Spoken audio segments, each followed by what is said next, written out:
Saúdo a igreja com a graça e a paz de nosso Senhor e Salvador Jesus Cristo. Amém? Amém. Vamos abrir nossa Bíblia na Epístola de Paulo aos Romanos, capítulo 1. E nós vamos ler inicialmente apenas 2 versículos, 16 e 17. Romanos, capítulo 1,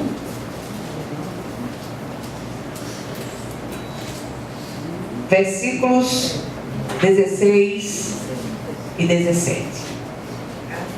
Se você puder ajudar a pessoa que está mais próxima a encontrar o texto, faça isso, em nome de Jesus. Todos acharam? Amém. Amém. Então diz assim a palavra do Senhor: pois não me envergonho do Evangelho, porque é o poder de Deus para a salvação de todo aquele que crê, primeiro do judeu e também do grego, visto que a justiça de Deus se revela no Evangelho de fé em fé, como está escrito: o justo viverá pela fé. Amém? Amém. Glória a Deus. Senhor nosso Deus e nosso Pai, que o Senhor venha ministrar essa palavra ao nosso coração. Espírito Santo da graça, nós clamamos que com toda liberdade o Senhor venha tirar tudo que possa trazer impedimento para que essa palavra entre nos corações e que nós não saiamos daqui do mesmo modo, mas que sejamos profundamente ministrados por ela, em nome de Jesus. Amém? Amém.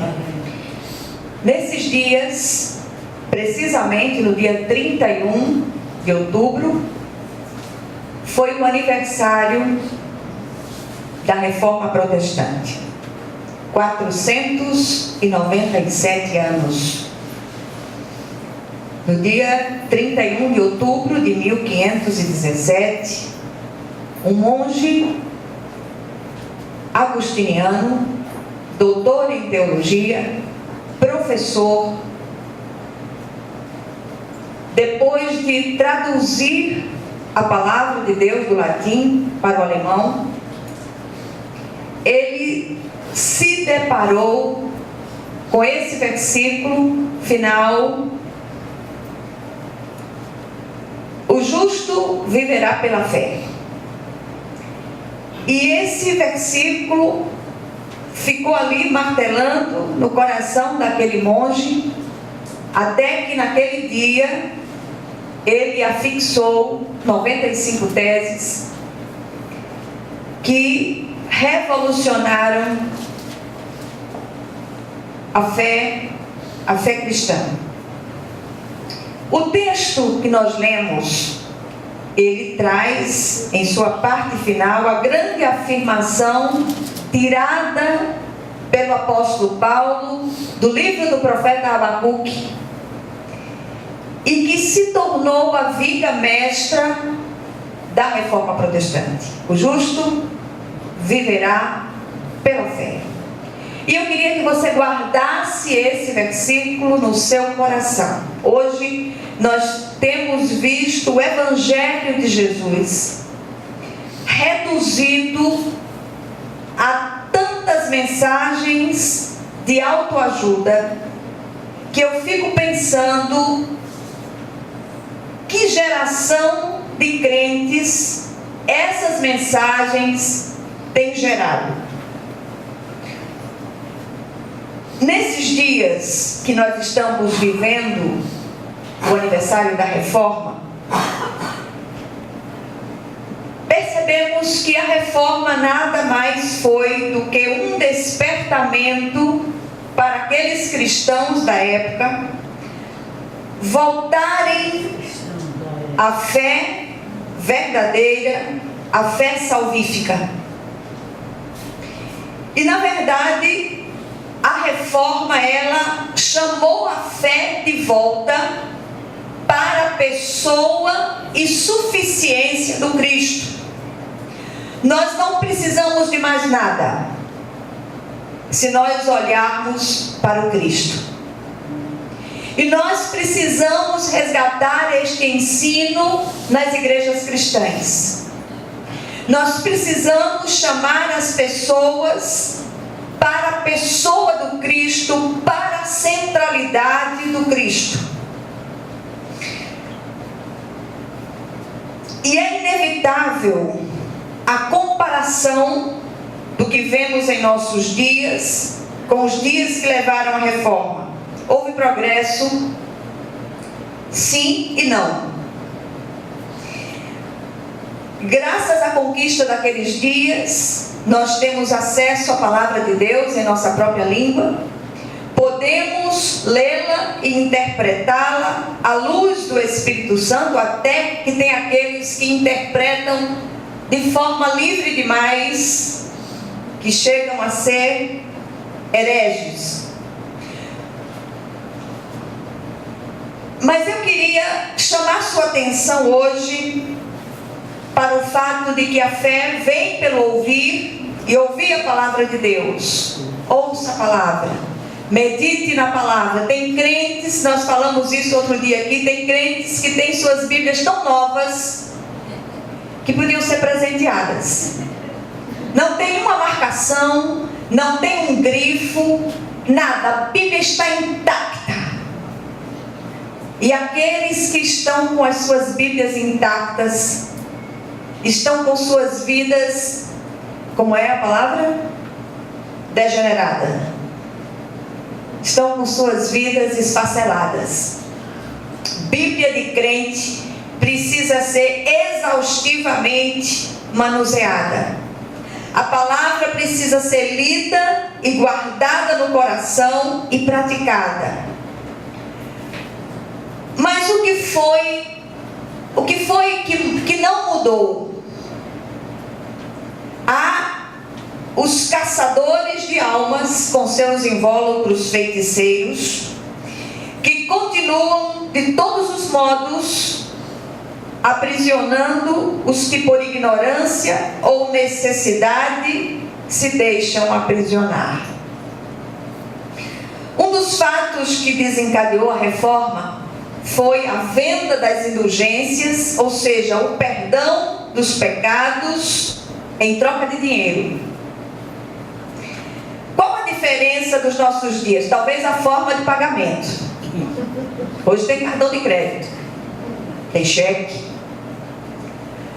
Mas a gente tem visto muitas pessoas desesperadas, aprisionadas, fazendo uma série de coisas que tem tirado a centralidade do Cristo.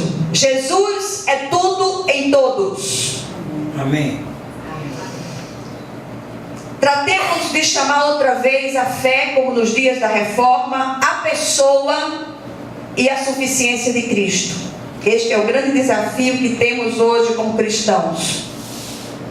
Tudo vem do Cristo, acontece por meio dele e é para a glória excelsa dele. Agora eu queria que você deixasse a sua Bíblia aberta, que nós vamos voltar para ela. O texto que nós lemos, os 2 versículos que nós lemos no início, eles trazem 2 afirmações do apóstolo Paulo que encerra a questão acerca da justificação pela fé. A primeira afirmação de Paulo está no versículo 16. Ele diz que não se envergonha do Evangelho, porque o Evangelho é o poder de Deus para todo aquele que crê. O Evangelho é suficiente. Nós não precisamos acrescentar nada à mensagem do Evangelho. O texto na versão da NVI diz o seguinte: não me envergonho do Evangelho, porque é o poder de Deus para a salvação de todo aquele que crê. Primeiro do judeu, depois do grego. E eu vou explicar o porquê essa palavra foi trazida por parte do apóstolo Paulo. Ele queria dizer aqui que, embora a mensagem da cruz parecesse loucura para uns e escândalo para outros, ele não se sentia embaraçado em pregá-la, pois conhecia conhecia o seu poder transformador. E eu queria dizer aos evangelistas que aqui estão, aqueles que têm sido chamados para a obra de Deus, confiem no poder transformador da palavra. Amém. Quando nós pregamos a palavra, o Espírito da palavra, ele entra em ação. Não é a capacidade de oratória do pregador, não é a capacidade de se expressar que vai mudar alguma coisa. O que vai mudar é a ação do Espírito da palavra no seu coração. Amém? Amém. O Evangelho é o próprio Cristo, o Verbo encarnado, a palavra viva que procede da boca de Deus. Você crê nisso? Amém. Vamos ver isso na palavra. Evangelho de João, capítulo 1, do versículo 1 ao 3 e seguido do versículo 10 ao 14, diz assim na versão da NVI: no princípio era aquele que é a palavra. Ele estava com Deus e era Deus. Ela estava com Deus no princípio, a palavra. Todas as coisas foram feitas por intermédio dele. Sem ele, nada do que existe teria sido feito. Aquele que é a palavra estava no mundo, e o mundo foi feito por intermédio dele, mas o mundo não o reconheceu. Veio para o que era seu, mas os seus não o receberam. Contudo, aos que o receberam, aos que creram em seu nome, deu-lhes o direito de se tornarem filhos de Deus, os quais não nasceram por descendência natural, nem pela vontade da carne, nem pela vontade de algum homem, mas nasceram de Deus. Quem são os filhos de Deus? Todo aquele que é nascido de Deus, todo aquele que teve o seu espírito morto, regenerado pelo Espírito de Deus, renascido pelo Espírito de Deus. Não existe reencarnação. Boa. Nós nascemos de novo da água e do Espírito. Amém. Pelo poder de Deus. Amém? Amém? Amém.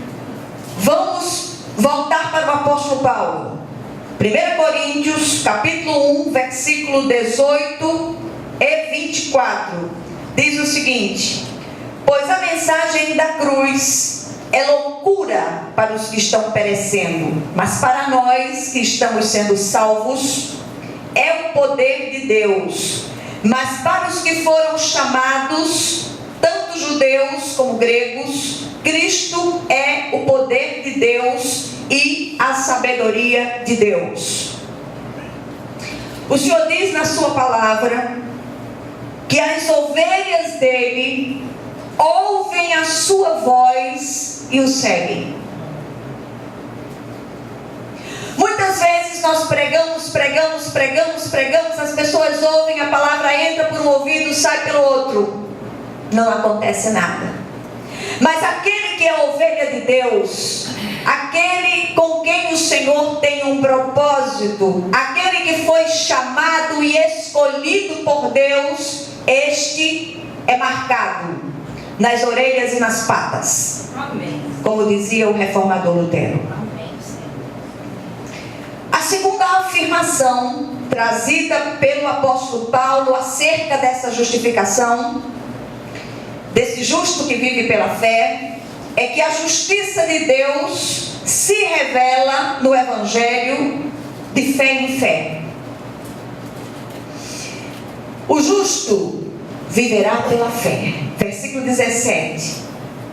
Na linguagem da NVI diz: porque no Evangelho é revelada a justiça de Deus, uma justiça que do princípio ao fim é pela fé. Como está escrito: o justo viverá pela fé. Amém? Amém. Como entender entender essa afirmação. Como viverá se tantos cristãos verdadeiros experimentam a morte? Você pode perguntar. Primeiro eu queria chamá-los para compreendermos a palavra justificação. É um termo forense que significa estar bem perante a lei. Só que do ponto de vista teológico vai mais além. Ocorre quando o homem comum, pecador, recebe o caráter de justo em Cristo por intermédio da conversão de forma vicária, de forma substitutiva. Em Cristo, nós somos considerados justos, justificados. A nossa justificação, estarmos bem perante a lei, não acontece por conta das nossas próprias obras. Porque se nós formos esperar a salvação pelas nossas próprias obras, ela nunca viria. A condição do homem sem Jesus é morto nos seus delitos e pecados. O homem em Cristo, ele é vivificado pelo Espírito de Deus. Isso é o que acontece na obra redentora de Cristo. Então eu queria que você prestasse atenção. Em Romanos 5:1 diz o seguinte, Paulo falando: justificados, pois, pela fé, tenhamos paz com Deus, por meio de nosso Senhor Jesus Cristo. Tudo que nós precisamos para esta vida e a vindoura, nós já recebemos. Amém. Amém? Amém. Essa paz que excede todo o entendimento é uma paz que acontece porque nós fomos reconciliados com Deus. Nós éramos filhos da ira e hoje somos filhos da luz, filhos da obediência, porque Jesus nos alcançou com a sua graça, com a sua misericórdia. Então, não podemos reduzir o Evangelho a mensagens de autoajuda. Tudo que nós ouvimos até aqui é baseado não em justiças ou obras próprias, mas na expiação, ou seja, somos declarados justos com base na expiação de nossos pecados por Cristo e na sua justiça imputada a nós, atribuída a nós. E às vezes eu sinto uma dor no coração quando eu vejo a mensagem da cruz reduzida àquilo que nós experimentamos no aqui e no agora. A resolução de problemas corriqueiros, coisas que vão passar, coisas que nós estamos enfrentando porque nós vivemos num mundo caído.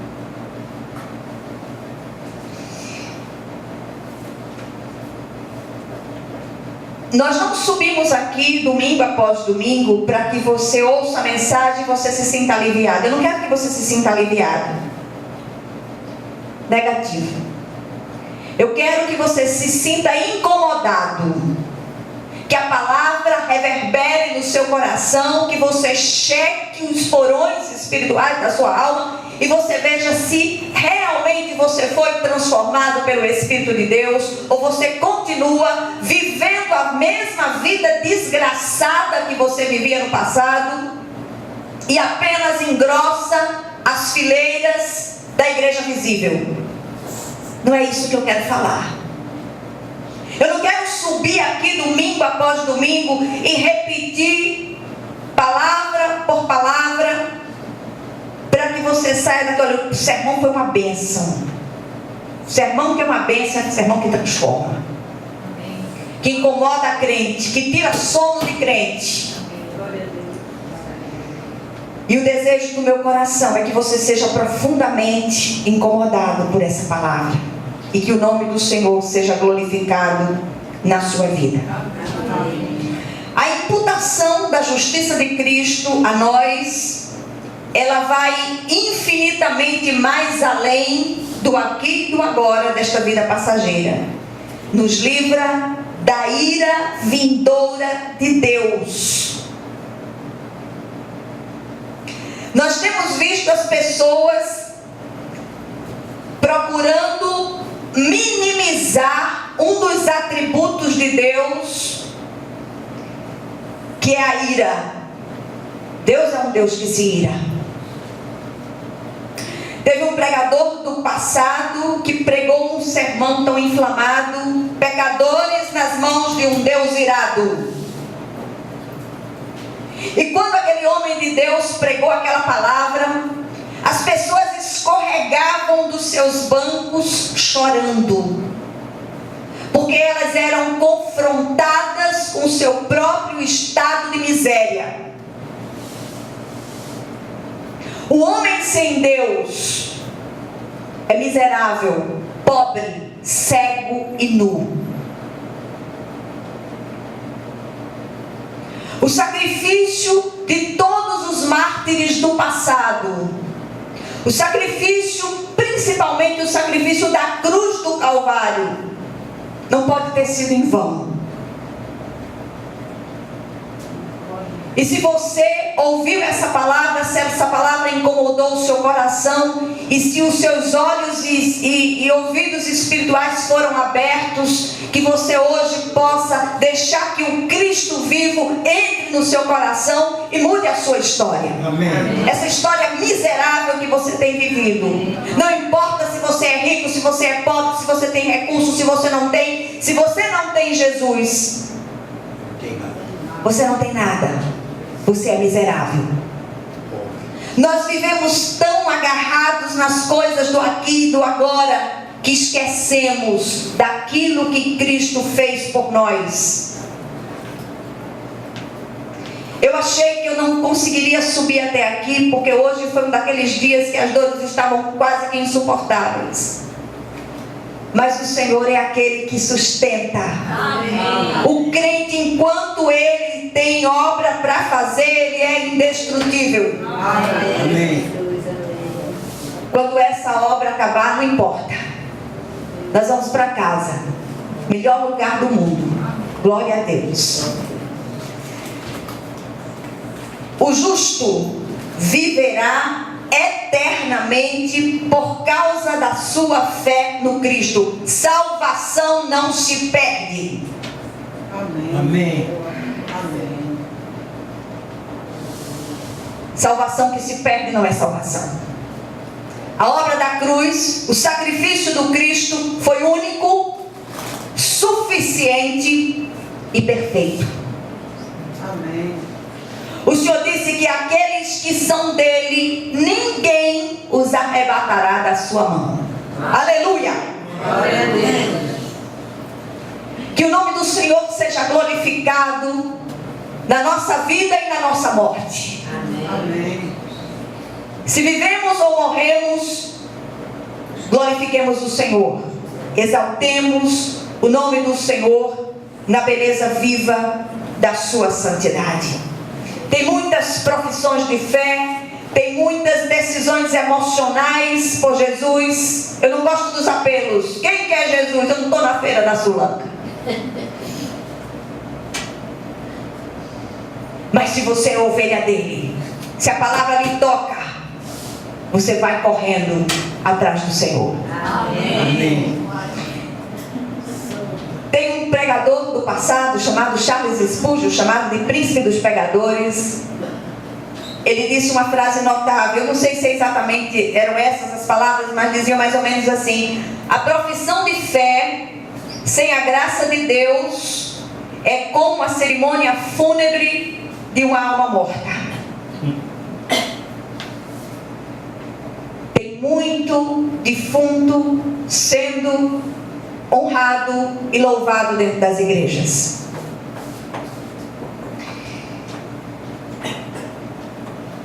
A ainda que esse homem, essa mulher passe pela morte física, não passará pela morte espiritual, que é a segunda morte e constitui a eterna separação da presença favorável de Deus. Tudo que o pecador precisa fazer é crer nesta verdade. O justo viverá pela fé.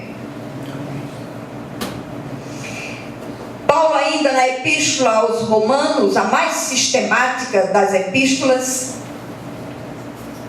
em Romanos 3, 22 a 26, ele diz o seguinte: a justiça de Deus, mediante a fé em Jesus Cristo, para todos os que creem, não há distinção, pois todos pecaram e estão destituídos da glória de Deus, sendo justificados gratuitamente por sua graça, por meio da redenção que há em Cristo Jesus.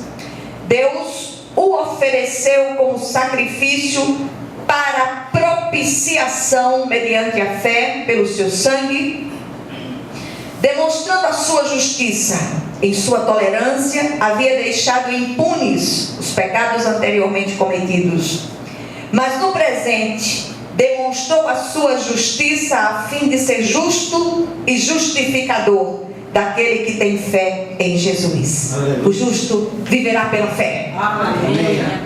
Tudo vem dele, é por meio dele e é para a glória dele, eternamente. Amém. Amém. Amém. Salvação é plano de Deus. Aí entra outra palavra que eu quero que você conheça, eu vou lhe apresentar, é a palavra propiciação. O próprio Deus veio na pessoa do Cristo expiar definitivamente o pecado do homem que nele crê. O verbo propiciar, então, teologicamente significa que Deus, por causa da expiação em Cristo, se torna propício, favorável ao homem. Deus tira definitivamente a culpa e a penalidade do pecado do homem. Embora ainda não estejamos livres da presença do pecado, o Senhor nos livra do seu poder e de sua penalidade. Não há mais condenação para os que estão em Cristo Jesus. Aleluia. Tem muito crente vivendo uma vida miseravelmente infeliz, porque não tem noção dessa verdade bíblica. Somos novas criaturas. Se você nasceu de novo, da água e do Espírito, se Jesus entrou no seu coração e vivificou o seu espírito morto, nunca mais você vai ser a mesma pessoa. Amém. As coisas velhas passaram e tudo se fez novo. Aleluia. Amém. Sem Cristo, o homem está debaixo da condenação eterna, debaixo da ira de Deus. Em Cristo somos reconciliados com Ele e passamos a fazer parte da sua família. Amém? Amém. E para concluir, em primeiro lugar, rejeitemos as indulgências pós-modernas. São tantas correntes, são tantas obrigações, são tantas coisas que só a misericórdia de Jesus. E eu fico olhando e digo, meu Deus, graças a Deus os reformadores, eles não podem ver o que está acontecendo. São Lutero se revolveria no túmulo, Calvino se revolveria no túmulo. Mas eu fico pensando na tristeza do coração de Deus ao contemplar as atitudes tolas de muitos que se dizem cristãos. Não pode isso, não pode aquilo, não coma isso, não coma aquilo, não faça isso, não faça aquilo. Para com isso em nome de Jesus. Você tem dono, como diz a nossa irmã Ruth. Nós temos um dono, e esse dono é Cristo Jesus. Não precisa mais sacrifício de tolo. Crê no Cristo, olha para Ele, busca as coisas lá do alto. Segundo, Abraçar essas práticas é retroceder aos dias passados. Creiamos no Cristo Todo-Poderoso e Todo-Suficiente e voltemos para Ele. E eu queria terminar também com as palavras do apóstolo Paulo.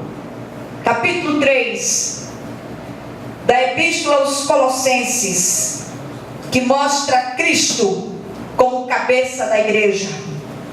Cristo como Senhor, Rede Vivo. Eu queria que a igreja estivesse lendo essa epístola toda esta semana.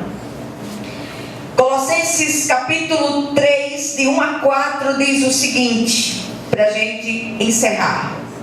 Portanto, se fostes ressuscitados juntamente com Cristo, buscai as coisas lá do alto, onde Cristo vive, assentado à direita de Deus.